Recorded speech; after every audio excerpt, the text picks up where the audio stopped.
Thoughts that have come to me this week have been a lot about just life in general. You know that when I first started down a conscious spiritual path, I thought it was because it was going to make my life easier and better to bear. Well, half of that's true. It is better to bear, but by no means has it gotten easier. It's gotten more joyous, better to bear, but it has got much more challenging and involved at the same time.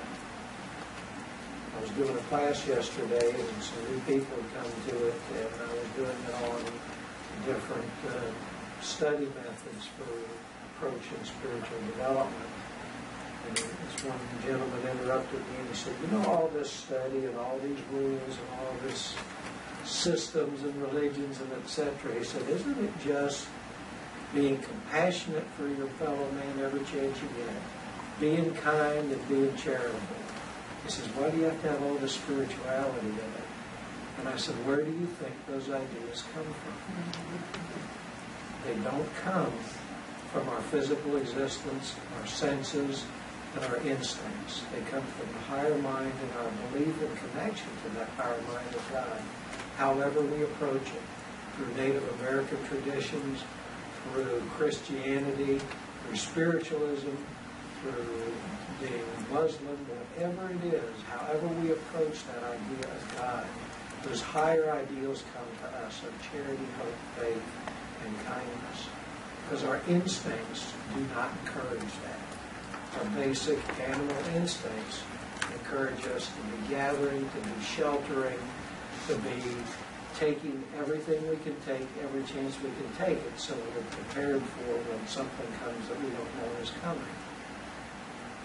There is a place for the instincts, but without the spiritual discipline, that is all that we have.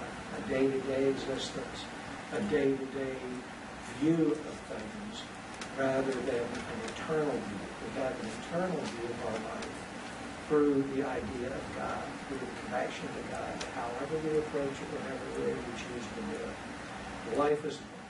The world is not going to change because we suddenly decide to be a spiritual person.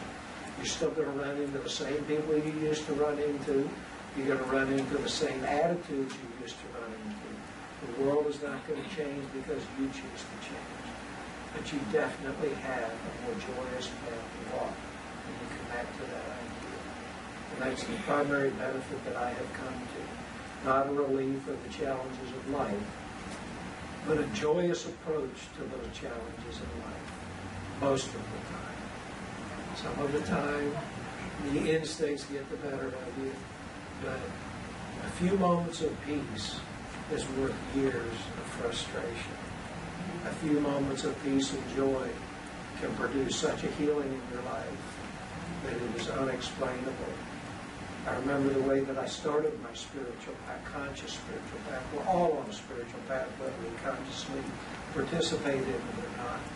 But when we choose to participate in it, it gets much quicker, it gets much fuller, much more apparent to us in our lives. Our attention is on the spiritual things rather than just the distressing things.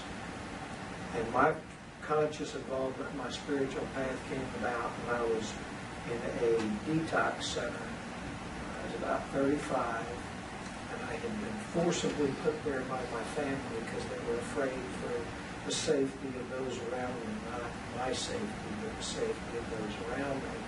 Because when I drank, I get violent.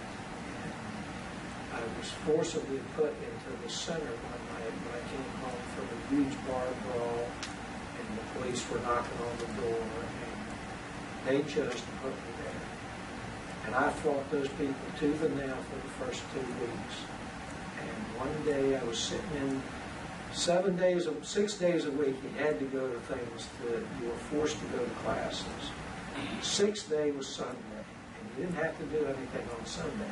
But I would go to this one thing this guy was organizing from Alcoholics Anonymous. And I would sit in there and challenge him and be belligerent to him every single 2 or 3 Sundays. And finally he said to me, you know, Steve, he said, you haven't had enough to drink. You need to get your butt up out of that chair and let somebody sit there that really wants help. He said, you're just wasting my time and you're taking up a seat that somebody else could have used. for their betterment. Why don't you just get the heck out of here and go drink some more because you haven't had enough. And that made me angry. I stood up, walked out of the room, and I went back and sat on my bed.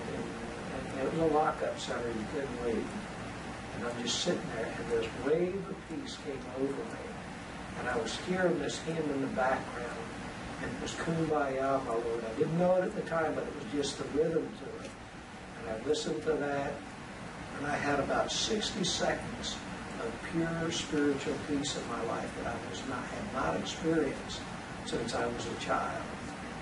And when that ended, I almost went back to my regular self, but I had that in the background, and it was driving me to seek that again.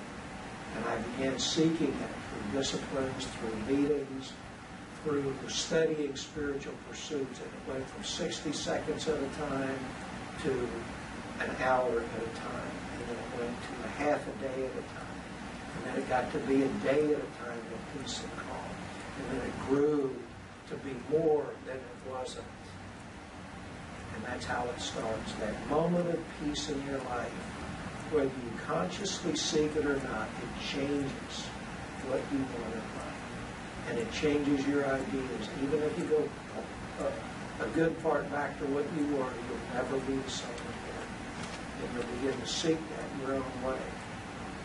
And that's how it worked for me. And that's how it has to work for other people. You can't make other people accept it. You can't make your kids accept it. You can't make your spouse accept it. You can't make anyone accept it other than yourself. And that brings a joy in. And you'll always remember that joy. If you ever get into trauma or difficulty and you just choose to feel that peace, it is there to be felt anytime you want to feel it. So just remember that, and remember that awakening that you had. We've all had them, or we wouldn't be sitting in this room. We've all had a moment of awakening in our lives where our lives shifted towards that sense of God, that belief in God, an active belief in God, and a practicing belief of God in our lives. And that's what the endeavor is. Thank you. Please stand for the next thing. Talking about kumbaya.